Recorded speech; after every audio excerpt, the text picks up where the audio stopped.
La Procuraduría General del Estado presentó su anteproyecto de la nueva ley de la Procuraduría con el fin de mejorar el enfoque que se ejecuta. El procurador informó que si el Estado perdiera todas las demandas que tiene, debería pagar 57.000 millones de dólares.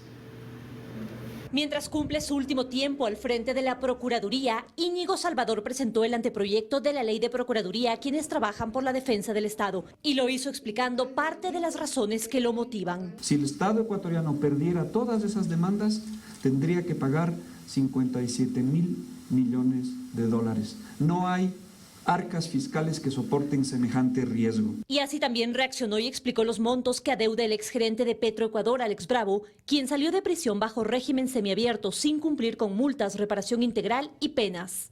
El señor Bravo, un monto determinado a él personalmente de 365.000 dólares. Y en el caso de asociación ilícita junto a otros 50 millones de dólares. Por esto aseguró el procurador que solicitará la información requerida. El tribunal tendrá que darle al señor Alex Bravo 30 días para que cumpla con el pago de la indemnización. Y si es que no lo cumple, entonces tendremos que iniciar nuevas acciones penales contra él por incumplimiento de orden de autoridad competente. Asimismo, se refirió al caso de los hermanos Isaías y manifestó que nunca estuvo dispuesto a sentarse a negociar con sus abogados. Siempre pensé que la demanda de indemnización por daños y perjuicios de 2.000 millones de dólares fue un intento por sentar al Estado a negociar. Y el Estado no se sentó a negociar. Yo nunca admití. Dijo que la justicia que falló a favor de ellos debe estar sometida a presiones. Lamentablemente se ve que los tribunales ecuatorianos están sometidos a muchísima presión. Presión política y probablemente, esto no lo puedo asegurar, presión económica. Investiguen los vínculos de las directivas del Consejo de la Judicatura en la provincia del Guayas con los hermanos Isaías. De acuerdo con el procurador, en estos y otros casos continuarán buscando mejores condiciones para el Estado ecuatoriano. En Quito, María Gracia Acosta, 24 horas. El presidente de la Corte Nacional de Justicia confirmó que cumplirá con el pedido de la Corte Constitucional de enviar una terna para elegir al presidente del Consejo de la Judicatura. El presidente del Consejo de la Judicatura surge de la terna que envía el presidente de la Corte Nacional de Justicia. Mi pronunciamiento seguirá siendo siempre en derecho.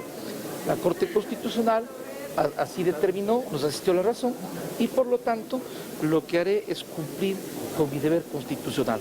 Creo que es fundamental, no por quien hable, ni siquiera solamente por la función judicial del Ecuador, sino por el país que se encuentre debidamente estructurado el órgano de gobierno. ¿Cuándo enviará esta terna? ¿Será una nueva?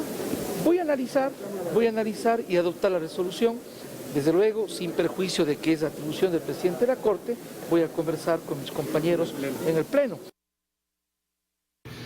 El gobierno instalará mesas de diálogo itinerantes en las 24 provincias para escuchar las voces de mujeres y reunir insumos que permitan fortalecer las políticas de prevención de la violencia de género. Entre el 1 de enero y el 3 de septiembre de 2022 se han reportado 206 femicidios en el Ecuador. El más reciente y que conmocionó al país, el de María Belén Bernal. Este caso y las recientes cifras de violencia de género llevaron al gobierno nacional a emprender acciones. Este jueves, las autoridades anunciaron la creación de mesas de diálogo itinerantes, en las que participarán mujeres con el fin de aportar y fortalecer las políticas de prevención de violencia de género. En esta vez nosotros iremos al territorio para dialogar con las diferentes mujeres del país.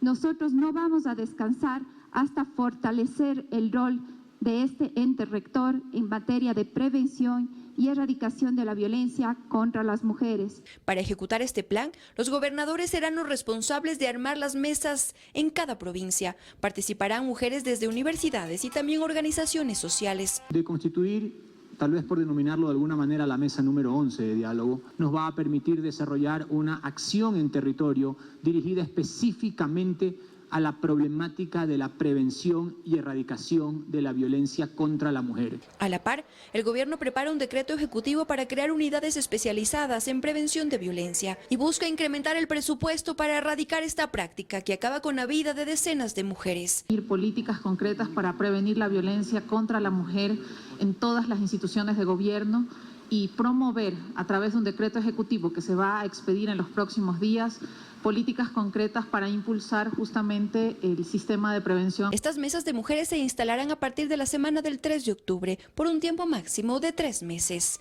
En Quito, Karen Aro Ruiz, 24 horas. Este jueves se abrió la mesa de diálogo número 8 de acceso a la salud. Este proceso entre el gobierno nacional y el sector indígena deberá concluir el 12 de octubre. Daniela Valencia está con nosotros para contarnos el avance de las mesas de diálogo. Daniela. Saludos a todos. Así es, faltan 15 días para que concluya el plazo determinado para el proceso de diálogo entre el gobierno nacional y el sector indígena. De un total de 10 mesas, 8 se han instalado, 4 ya se han cerrado con acuerdos, desacuerdos y temas pendientes. Es decir, las mesas de banca pública y privada, control de precios, fomento productivo y energía y recursos naturales. En todas ellas se han alcanzado un total de 54 acuerdos, por lo que la próxima semana se instalarán 2 mesas restantes, la de educación superior y también la de empleo y derechos laborales. Este jueves se instaló la mesa de acceso a la salud. Veamos el siguiente reportaje. Con un ritual energético fue como se dio inicio a la 8ª mesa de diálogo entre el gobierno nacional y el sector indígena. Se trata de la mesa de acceso a la salud, donde las organizaciones sociales presentaron 21 solicitudes, entre ellas proveer de infraestructura adecuada a los centros de salud en las comunidades e impulsar la medicina ancestral. Que tiene que ser, digamos, con autonomía, fortalecimiento, revitalización, con el fin de que la salud ancestral no sea de carácter folclórica, sino que sea reconocida como debe ser. Desde el gobierno nacional no hemos visto una inversión de manera significativa y también que sea atendida en ese sentido. Aunque se esperaba que se cerrara la mesa 6 de Seguridad, Justicia y Derechos, el trabajo se extendió y será hasta este viernes cuando finalmente se firme el acta con acuerdos, desacuerdos y temas pendientes. Según dirigentes indígenas, esta es una mesa que ha recibido negativas en temas sensibles. Hay una disputa de sentidos en torno a todo lo que fue el paro nacional. Hemos planteado cosas muy concretas que lamentablemente no vemos esa apertura, sobre todo en los temas de persecución, criminalización a los líderes y luchadores sociales. Entre los temas en los que sí se ha tenido avances está la actualización del protocolo para el proceso de rehabilitación y reinserción social de las personas privadas de la libertad. A más de esta mesa, este viernes continuará el trabajo en la mesa de derechos colectivos, mientras que la mesa de acceso a la salud se retomará el martes para escuchar una respuesta del gobierno. El plazo estipulado para estos diálogos finaliza el 12 de octubre. En Quito, Daniela Valencia, 24 horas. Los miembros de la Comisión de Fiscalización de la Asamblea no dieron los votos para el informe del proyecto hidroeléctrico Coca-Codo-Sinclair, que recomendaba al gobierno no recibir la obra. En la Comisión de Fiscalización solo hubo 3 votos a favor, 3 votos en contra y 2 abstenciones. Con esto no se dio paso al informe sobre Coca-Codo-Sinclair e INA Papers, un informe que presentó Fernando Villavicencio que tenía 121 conclusiones y 13 recomendaciones. La primera de ellas será de que el gobierno no reciba la obra del Coca-Codo-Sinclair, pues las fisuras en 4 años han aumentado a más del doble. A julio del año 2022, existen 17.499 fisuras. No se debe recibir la central mientras no se reparen todas las fallas y se garantice la vida útil de la planta por al menos 50 años. El documento además acogió las recomendaciones de la Contraloría General del Estado, que señala glosas por 170 millones de dólares. La Contraloría General del Estado tiene la obligación de hacer el seguimiento desde el inicio y antes de los procesos precontractuales permanentemente, y si ya se detectó, debieron parar esa obra. Sin embargo, desde UNES se defendió este proyecto y se cuestionó el informe. Lógico, pues, no recibir la obra hasta que se arreglen los problemas. ¿Dónde está el gran aporte en este informe, estimados señores, por Dios? Mientras que el oficialismo señaló que hay un arbitraje internacional que está en proceso. Habrá que esperar a ese laudo y esa ejecución de ese laudo. Para Villavicencio, la posición de ambas bancadas se debe a que hubo un acuerdo que podría generar un marco de impunidad en este país. La posición de varios bloques aquí en la Asamblea y no haber aprobado este importante informe, lo que termina es lavando la cara al correísmo y al morenismo. El informe, pese a ser negado en la Comisión de Fiscalización, será presentado a otras instancias. En Quito, Andrea Samaniego, 24 horas. Hacemos una pausa, pero enseguida una madre de familia es asesinada luego de dejar a su hijo en su escuela en Guayaquil. Además, el riesgo país superó esta semana los 1.700 puntos. Esta es la cifra más alta. Por tu información y por tu trabajo en estos días, Melissa Zurita, desde Miami, en la Florida, Estados Unidos. Volvemos al país. Con la presencia de cerca de 200 delegados de 33 países, se aborda en Cuenca el desarrollo de América Latina y el Caribe. Lo prioritario es encontrar estrategias que ayuden a frenar el decrecimiento económico de la región a causa del COVID-19. Con la presencia del presidente de la República, Guillermo Lasso, la mañana de este jueves se inauguró en Cuenca el 14º Foro Ministerial sobre el desarrollo de América Latina y el Caribe, que se desarrolla en Cuenca. Desarrollo significa promover políticas para combatir a la pobreza, generar más empleo. Luego de décadas de desorden fiscal, somos un país que ha empezado a funcionar mucho mejor. Son aproximadamente 200 delegados de 33 países los que acudieron a la cita internacional, donde se analizan políticas sociales y estrategias que ayuden a frenar el decrecimiento económico de la región. Hemos entendido de que han tenido sus desfases motivados por dos elementos fundamentales. Uno, la pandemia de COVID-19 y dos, la guerra de Ucrania con Rusia, lo cual obviamente nos ha generado una disminución en el cumplimiento de los objetivos y el acrecentamiento de la pobreza y pobreza extrema en la región. Asimismo, nuestro país lidera la mesa de diálogo de protección social, donde se informará sobre los logros y resultados de los programas de atención social. Yo creo que el compromiso de estos países con esas políticas no está en duda. La pregunta es que cómo podemos vencer los obstáculos que los países enfrentan, incluyendo el del financiamiento, que son obstáculos importantes. Otro de los temas a tratar es la movilidad humana, que es un problema que está presente en la mayor parte de naciones de América Latina. En Cuenca, Iván Rodríguez, 24 horas. Y el riesgo país superó esta semana los 1.700 puntos. Esa es la cifra más alta en lo que va del gobierno. Analistas opinan que este incremento en el riesgo país se debe a factores internos y externos. Los acreedores internacionales de Ecuador están en alerta. Si el país podrá o no cumplir con el pago de sus deudas está en duda, y eso se refleja en el riesgo país. Este indicador, que al inicio del gobierno se situó en 714 puntos, el pasado 27 de septiembre llegó a 1.726 puntos.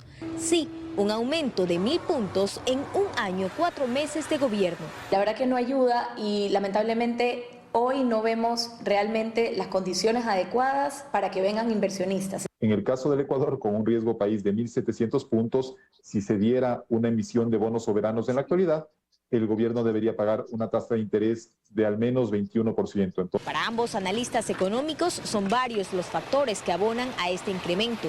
Por un lado, lo que ocurre casa adentro, el paro indígena de junio pasado y la posterior instalación de las mesas de diálogo entre el Ejecutivo y el movimiento indígena iniciaron la escalada del riesgo país. Por un lado, no se sabe con exactitud cuáles van a ser los costos fiscales derivados del paro. Por otro lado, lamentablemente, la debilidad política del gobierno están agravando la situación de riesgo país en el Ecuador. Pero no solo lo que ocurre en Ecuador se debe tomar en cuenta. La caída del precio del petróleo es importante. Ecuador depende en un 30% de los ingresos petroleros para financiar su presupuesto estatal. Y actualmente el precio del barril de crudo para Ecuador está en $76. Entonces, al financiarse el presupuesto con petróleo, si disminuye el precio, se entiende que va a bajar esos ingresos petroleros y va a ser para nosotros más difícil solventar una deuda. En septiembre de 2020, una referencia típica por la pandemia del COVID-19, Ecuador registró 2.852 puntos de riesgo país. Joana Ramos, 24 horas. Una mujer fue asesinada fuera de la escuela de su hijo. Ella recibió 15 disparos y la rectora del plantel fue herida. Pero este es solo uno de los últimos casos de sicariato ocurridos en Guayaquil. Ya son 1.077 los crímenes registrados, ni el 10% ha sido resuelto. Hoy no hubo clases en la escuela 3 de diciembre. Hoy sus exteriores son la escena de un crimen. 49-68. Una madre toma la mano de su hijo mientras ven llegar al carro de criminalística para levantar el cuerpo de la madre de uno de sus compañeros. Asesinada con 15 tiros. La rectora de la escuela también recibió disparos y está herida. Ya estaban casi todos los niños adentro, sino que a ella le gusta estar aquí afuera. Ella recibe a los niños, a los padres y para que todo, ya el niño que entra, el niño ya no sale. Ella está aquí cuidándolo.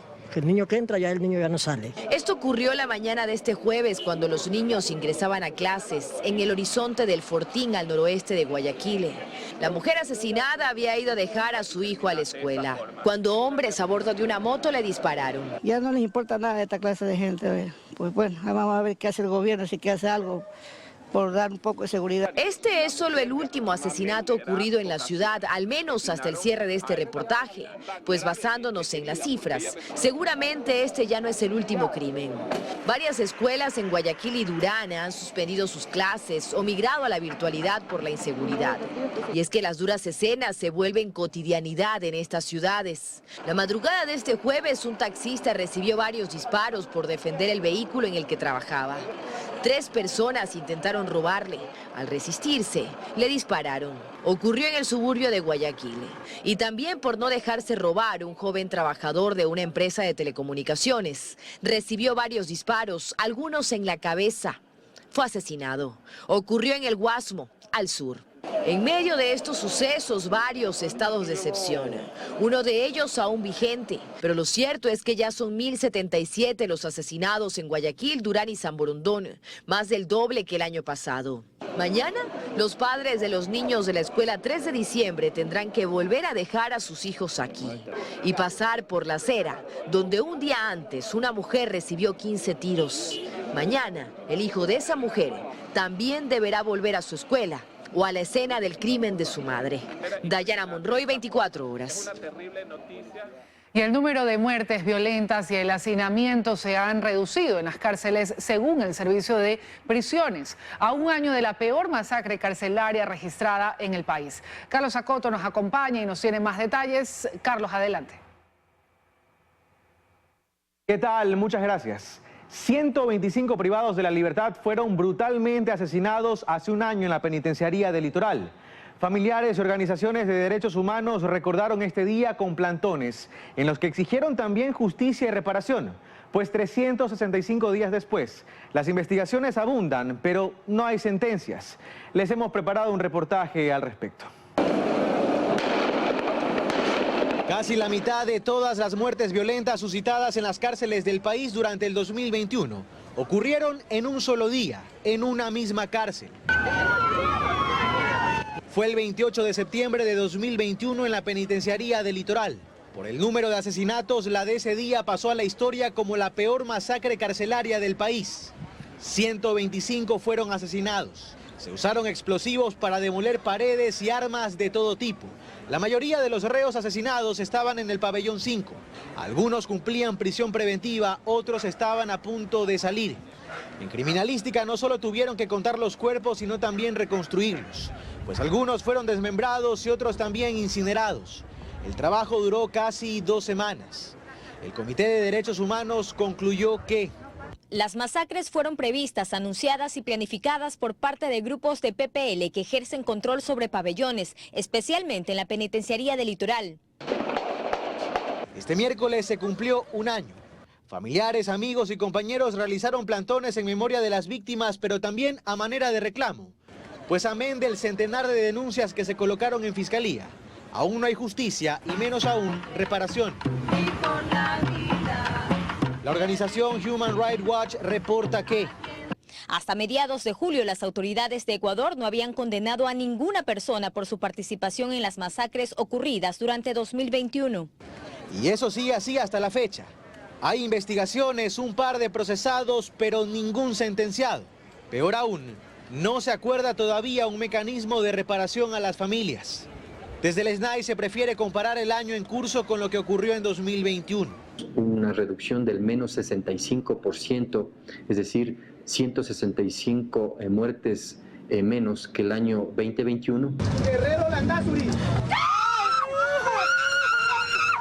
Pero las familias piden que esta masacre no quede impune, pues 365 días han pasado y las heridas siguen abiertas.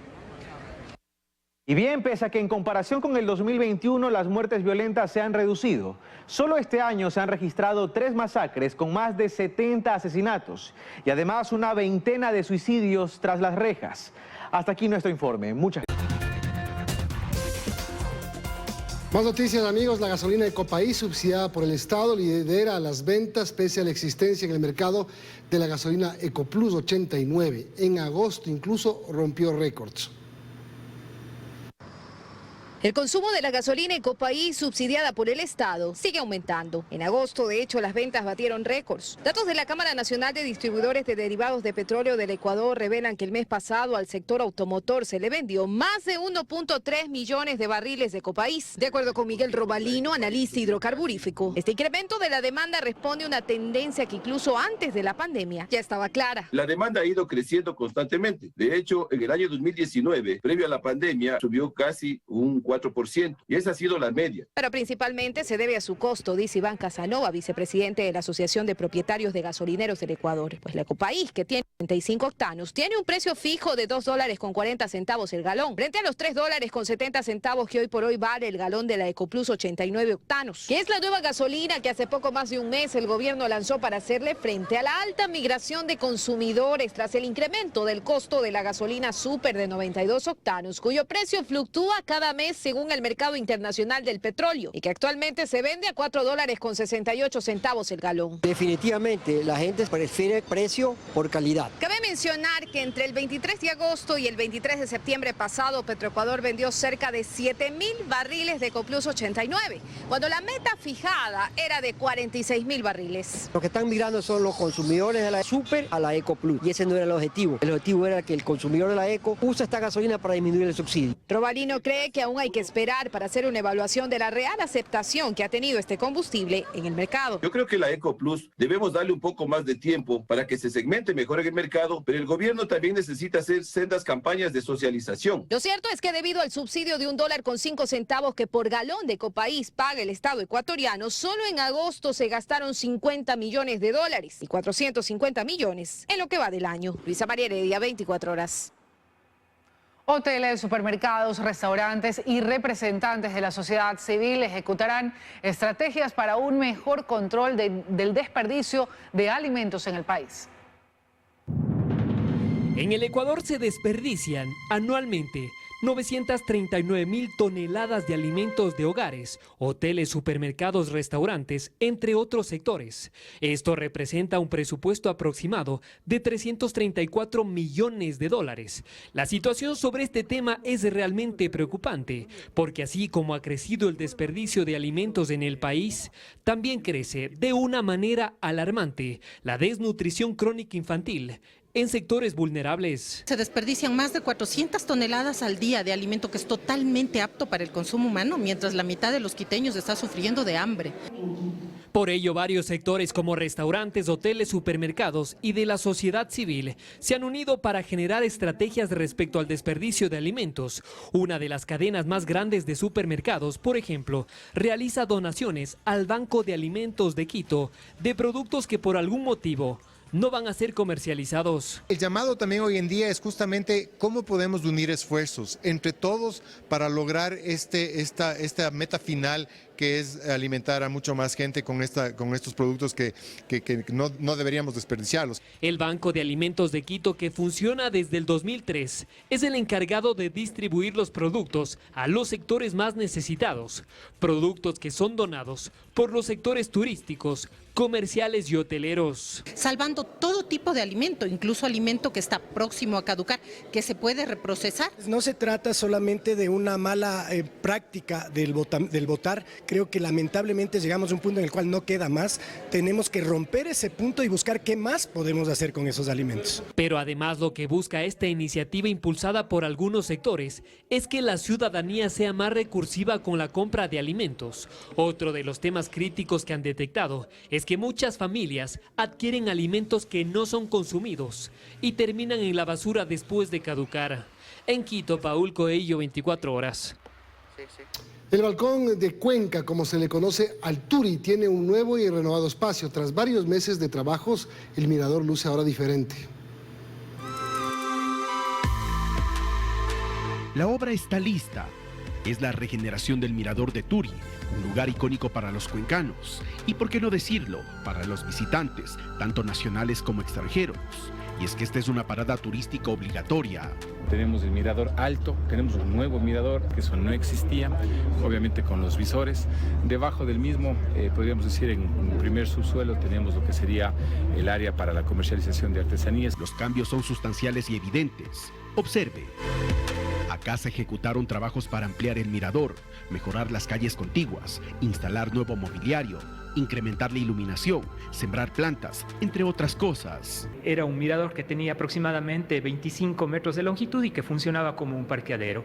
Ahora esto ha crecido en gran manera, tenemos un mirador de 200 metros lineales. Esto dinamizará aún más el turismo y por ende la economía, considerando además que en este lugar existen decenas de bares y restaurantes que reciben a los visitantes todos los días. Es un beneficio grande, un beneficio muy grande ahora, esperarles a todos con los brazos abiertos. Si antes de la pandemia los números más o menos nos daban entre que teníamos unos 800.000 turistas ecuatorianos y 200.000 extranjeros, todos de alguna manera visitaban el mirador de Turi. ¿Por qué? Porque está dentro de los circuitos del City Tour y de la visita.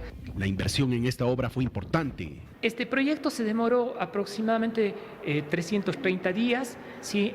Tiene un costo de $1.449.000. Ya para el fin de semana esta obra estará abierta al público. En Cuenca, Iván Rodríguez, 24 horas.